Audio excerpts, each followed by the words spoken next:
Adam Gilchrist का एक बड़ा बयान आ चुका है बाबर आजम की बैटिंग टेक्निक के लिए और बाबर आजम के माइंडसेट के लिए, जो कि एक बड़ा जरूरी था कि एक ऐसा प्लेयर दे बाबर आजम के मुतालिक बयान जिसका एक्सपीरियंस भी हो और हो भी ओवरसीज, ताकि पाकिस्तानी सीनियर प्लेयर ना हो फिर हम ये नहीं कह सकेंगे कि इख्तलाफात है बाबर आजम के साथ। तो एडम गिलक्रिस्ट वो है जो कि बीबीएल के अंदर कर रहे हैं कमेंट्री और बाबर आजम को सामने से बड़ा क्लोजली देखा है।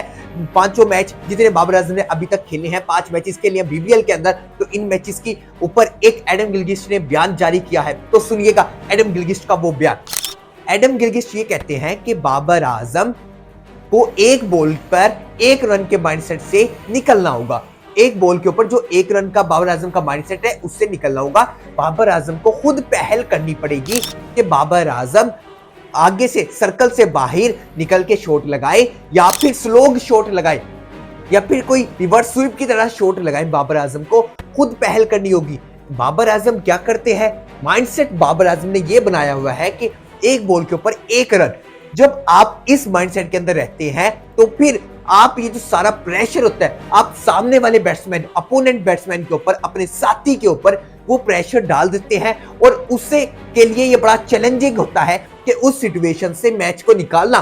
जिस भी सिचुएशन के अंदर आपकी टीम फंसी हुई है तो वहां से उस सिचुएशन से आपके लिए निकालना वो बड़ा जरूरी हो जाता है अगले वाले बैट्समैन के लिए। तो उसे मजबूरन किस तरह की भी शॉट लगानी है, किस तरह लगाना है, उसे कुछ समझ नहीं आता, क्योंकि वन साइडेड ऐसा माइंडसेट बना हुआ है कि सिर्फ एक बॉल के ऊपर 1 रन बनाना है। तो एडम गिलक्रिस्ट ने कहा कि बाबर आजम को चाहिए कि बाबर आजम को इस माइंडसेट से निकलना होगा। तो बाबर आजम उस छक्के के माइंडसेट के साथ नहीं जाते कि बाबर आजम ने छक्का लगाना है, बाबर आजम ने बाउंड्रीज लगानी है आगे बढ़ के। बाबर आजम जितनी भी बॉलें खेलते हैं तो उनका फर्स्ट तो माइंडसेट ये है कि एक बॉल के ऊपर एक सिंगल रोटेशन ऑफ स्ट्राइक करनी है, लेकिन आपको कुछ आउट ऑफ द बॉक्स निकल के निकालनी पड़ती हैं शॉट्स, कुछ थोड़ा बहुत रिस्की लेनी पड़ती हैं शॉट, जो कि बाबर आजम बहुत कम लेते हैं। तो बाबर आजम को हर बॉल के ऊपर थोड़ा सा माइंडसेट को चेंज करना पड़ेगा। फर्स्ट उन्होंने जो बड़ी इंपॉर्टेंट बात कही है वो ये कही है कि बाबर आजम का तो पहले माइंडसेट चेंज होना बड़ा जरूरी है कि बाबर आजम को इस माइंडसेट से निकलना होगा कि एक बॉल के ऊपर सिर्फ और सिर्फ 1 रन बनाना, इस माइंडसेट से निकलना होगा। हर बॉल के ऊपर पावर हिटिंग के माइंडसेट किस तरफ जाना पड़ेगा। और सेकंड, बाबर आजम के तक जब बाबर आजम खेलते हैं तो सेकंड अपोनेंट वाले बैट्समैन के ऊपर बड़ा प्रेशर होता है, क्योंकि एक तरफ से बाउंड्रीज बड़ी कम आ रही होती हैं, इस तरह स्कोर नहीं लग रहे होते, दूसरा बाउंड्रीज नहीं आ रही होती, फास्ट स्कोरिंग रेट नहीं बढ़ रहा होता। क्योंकि बाबर आजम अगर पहले 6 ओवर के अंदर भी खेल रहे हैं तो उस तरह की फास्ट इनिंग नहीं खेलेंगे कि हम कह दें 12 बॉलों के ऊपर 30 रन, 12 बॉलों के ऊपर 35 रन। बाबर आजम चाहेंगे कि 28 बॉलों के ऊपर 34, 26 बॉलों के ऊपर 34, यानी कि 120, 130 के स्ट्राइक रेट के साथ, जो कि हाईएस्ट स्ट्राइक रेट है। तो इस माइंडसेट से बाबर आजम को निकलना पड़ेगा। और ये हमने बीबीएल के अंदर देखा कि बाबर आजम ने जो अभी अपना लास्ट मैच खेला है 58 रन में, उसके अंदर सेकंड वाला जो अपोनेंट का बैट्समैन था बाबर आजम का जो साथी था, उसे 12 बॉलों के ऊपर 34 से 35 रन बनाए, लेकिन उसे फास्ट क्रिकेट खेली, फिर जाके मैच बच गया और 5 बॉलों पहले मैच फिनिश हो गया। नहीं तो वो मैच अगर 12 बॉल के ऊपर 34 रन सेकंड प्लेयर ना बनाता तो फिर ये सारा मलबा तो बाबर आजम के ऊपर आना था। तो ये बाबर आजम जब फास्ट बनाने जाते तो बाबर आजम आउट हो जाते।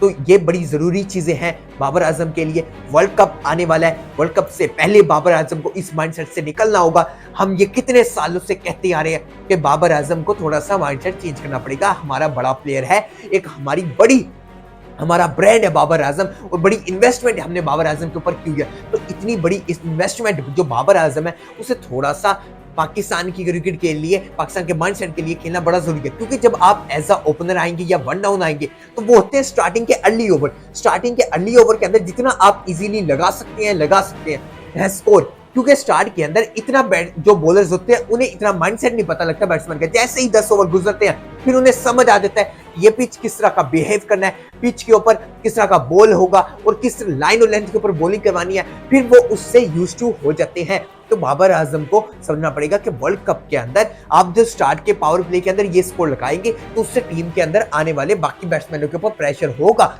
जो कि हम पिछले कई सालों से ये बात करते आ रहे हैं कि बाबर आजम को उस प्रेशर से निकाल के टीम के लिए बड़ा फायदा पहुंचाना है। कि आप अगर 50 रन बना रहे हैं तो आप एटलीस्ट 32, 33 बॉलों के ऊपर, लेकिन अगर आप इसे 41 बॉलों के ऊपर, 42 बॉलों के ऊपर करेंगे तो ये टीम के लिए बड़ा प्रेशर बनता है और फिर नीचे वाले आने वालों के लिए सिर्फ और सिर्फ एक सूरत हाल बच जाती है कि उन्होंने पावर हिटिंग करनी है, उन्होंने विकेट की टेंशन नहीं लेनी, उन्होंने सिर्फ स्कोर की तरफ जाना है, तो उससे काफी विकेट गिरने के चांसेस होते हैं।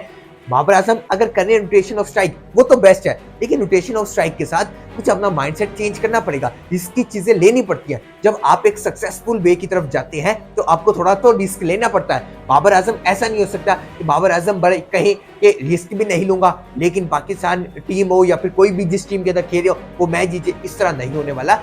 आज की मॉडर्न डे क्रिकेट के अंदर 200 प्लस 20, 220, 230 भी चेजेबल है, तो इतने बड़े माइंडसेट के लिए आपको पावर हिटिंग चाहिए होती है। आपको घबराना नहीं चाहिए, आपको अपनी विकेट के ऊपर ये नहीं सोचना चाहिए कि मैं अभी आउट हो जाऊंगा, क्या हो जाऊंगा। आपको एक माइंडसेट के साथ, एक प्लान के साथ हिटिंग करनी चाहिए कि हर बॉल के ऊपर रोटेशन ऑफ स्ट्राइक तो करूंगा, लेकिन उसके साथ साथ जो बैड बॉल्स मिलेंगी उन्हें कैसे बाहर पहुंचाना है, बाउंड्री के बाहर, वो आपका माइंडसेट बड़ा है। लेकिन अगर आप ये कहें कि बैड बॉल्स के ऊपर भी मैं सिंगल की तरफ जाऊंगा तो मैं पावर हिटिंग के लिए नहीं सोचूंगा, तो वो आपके लिए बड़ा बैड साबित होता है, नीचे आने वाले बैट्समैनों के लिए प्रेशर होता है और आपकी टीम की सबसे बड़ी हारने की वजह वही प्लेयर होता है। बाबर आजम नाम बड़ा है, समझते हैं, बड़ा अच्छी खेल लेते हैं गेम को सिचुएशन के हिसाब से, लेकिन उस गेम को सिचुएशन के हिसाब से तो खेलते हैं, लेकिन उस सिचुएशन को थोड़ा सा फास्ट भी लेकर चलना पड़ता है। आज का माइंडसेट बड़ा चेंज हो चुका है, क्योंकि बाबर आजम की बात करें तो बाबर आजम 2020 से लेके आज हम 25 भी एंड हो गया, 5 साल की बात करें तो अब 26 स्टार्टिंग है जनवरी का,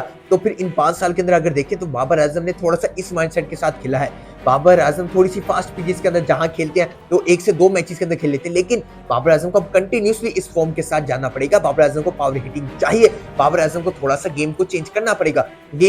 हर गेम अपने हिसाब से नहीं चलती, गेम को सिचुएशन के हिसाब से चलाना पड़ता है, जो कि बड़ा जरूरी होता है।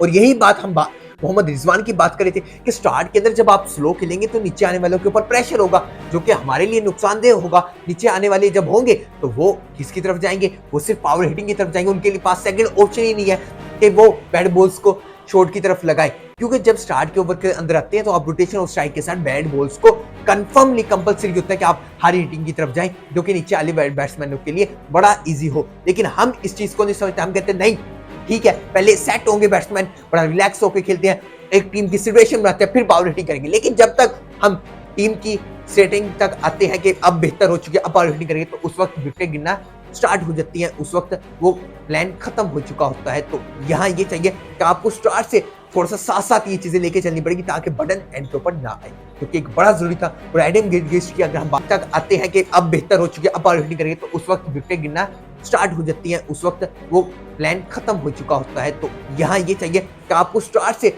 थोड़ा सा साथ साथ ये चीजें लेके चलनी पड़ेगी ताकि बटन एंड के ऊपर ना आए, क्योंकि एक बड़ा जरूरी था। और एडम गिलक्रिस्ट की अगर हम बात को देखें तो उन्होंने इस चीज को बड़ा नोट किया है कि बाबर आजम को खुद ये करना पड़ेगा कि आगे सर्कल से आगे निकल के शॉट लगाना और फिर स्लो शॉट लगाना, रिवर्स स्वीप की बात करें, कट की बात करें, ओपन कट की बात करें, ये बाबर आजम को खुद लगाना पड़ेगा। मिलता हूं मैं आपसे अगली वीडियो में, तब तक के लिए अल्लाह हाफिज।